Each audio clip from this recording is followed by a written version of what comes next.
So James Gunn is still trying to figure out how to bring Batman into his DC universe, and who knows how this whole universe is going to play out now with the fact that Warner Brothers is going over to Paramount. Who knows what is going to be happening, what's going to end up happening to James Gunn and James Gunn's DC universe in general with the acquisition. I mean, he's got, I think his contract runs out in either 2027 or 2028.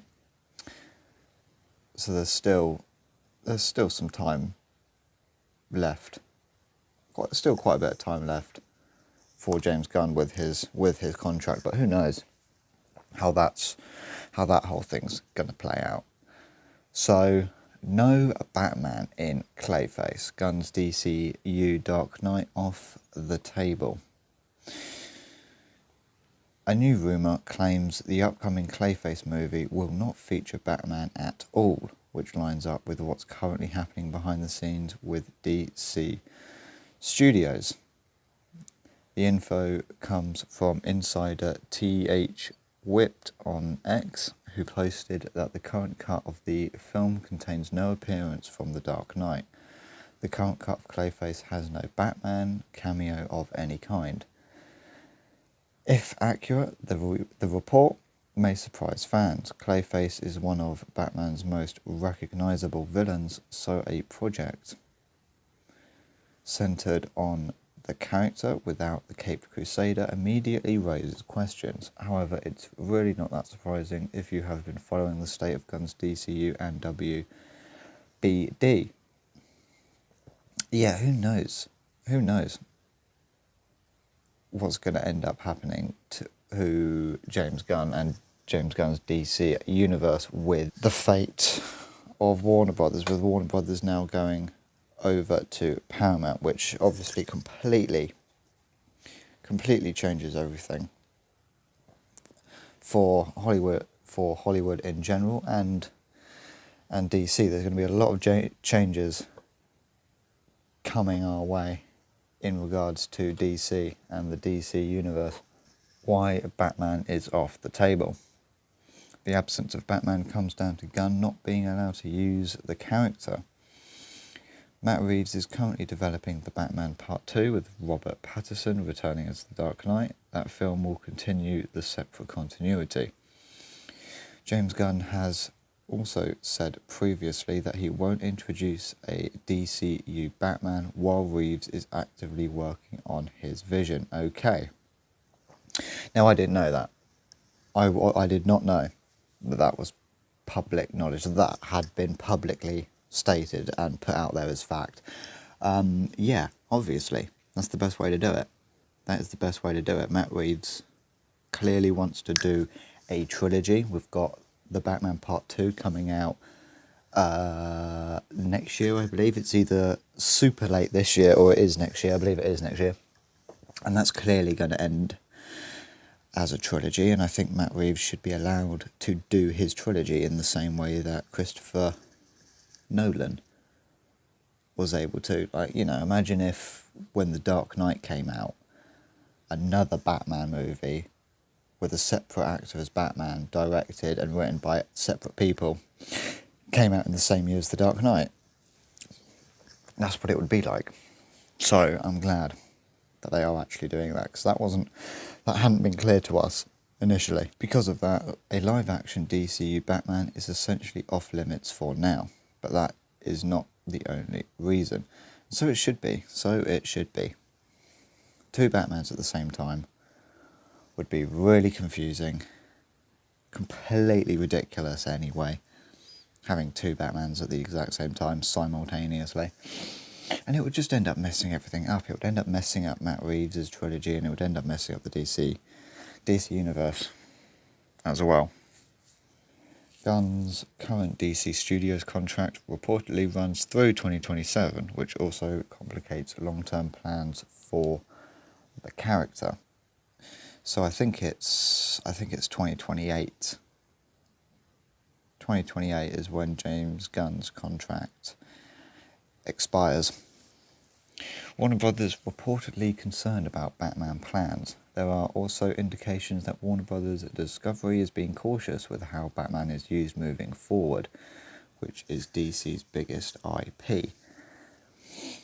Our sources have previously said the studio is concerned about how James Gunn will handle the character in the DCU. Another sign that Batman is off the table came following our reports that Gunn could be out if Warner Bros. Discovery ends up being sold. These have been the rumours for a while now, basically since the start of knowing that Warner Brothers was going to be changing hands. This is what people have been saying. After those reports surfaced, Gunn appeared in interviews with Bloomberg and various YouTube personalities discussing how he wants a fucking awesome Batman. You know, there is one, but Matt Reeves has got him, so makes it awkward, doesn't it? When the head of a studio is publicly asking to use Batman, that says everything about the situation behind the scenes.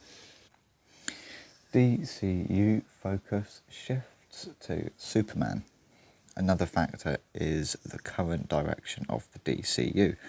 Our sources have previously indicated that Gunn's plans have shifted toward his Superman family saga, which Deadline reported exactly as we said. That direction prioritises characters connected to Superman over Batman or the broader DCU. Evidence of that strategy can already be seen with the upcoming Jimmy Olsen series, which continues expanding the Superman side of the universe.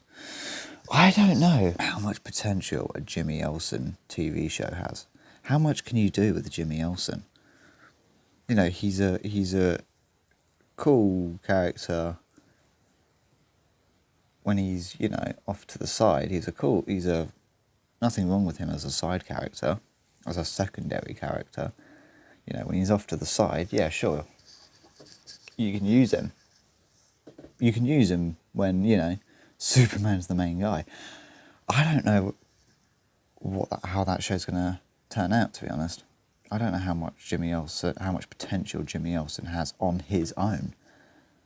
I have no idea. What can you do with Jimmy Olsen? Warner Brothers Discovery has historically treated Batman as one of its most valuable characters, which explains the cautious approach, and rightfully so. Well, he is. Batman is their cash cow. He's their, you know, Iron Man. Absolutely. Yeah. Wasting Batman would just be the worst thing that they could do. The studio already has Matt Reeves' Batman franchise in development, and executives may not want multiple live-action versions competing at the same time. There are also questions about the future of DC Studios' leadership depending on how the corporate developments play out. For now, if the rumour is accurate, Clayface will be telling its story without the Dark Knight involved. Clayface gets released on October 23rd, 2026. Yeah, because Clayface has gotten pushed back. It was set for September. Now it's been pushed back to October. But we were sort of half expecting something to happen with Clayface. But yeah, I think they should absolutely hold off on bringing in Batman. I think it would be ridiculous to have two live-action versions of Batman competing at the same time. I think Matt Reeves should be allowed to get his trilogy done and out there. And then at that point, once Matt Reeves wraps up his trilogy with the Batman Part 3, either find a way to bring Robert Pattinson's Batman into the DCU, figure out a way to bring him in, or you find a new Batman. You find a new Batman for the DCU. Personally, I would wait for Matt Reeves to wrap up his trilogy, and then I would just sort of retcon Robert Pattinson's Batman into the DCU. I would just find a way to bring him in. You know, do a Rise of Skywalker. Somehow Palpatine return. Just bring him in. Just find a way to bring Robert Pattinson's Batman over to the DCU. Just do it. Who cares? Just bring him over. He's a great Batman. You know, he's a great Batman. People already love him. We don't need a 10th live-action Batman or all. You know, we don't need another live-action Batman. We've had so many at this point. Just bring Robert Pattinson's Batman over to the DCU. I don't think anyone will really care, as long as it's done well.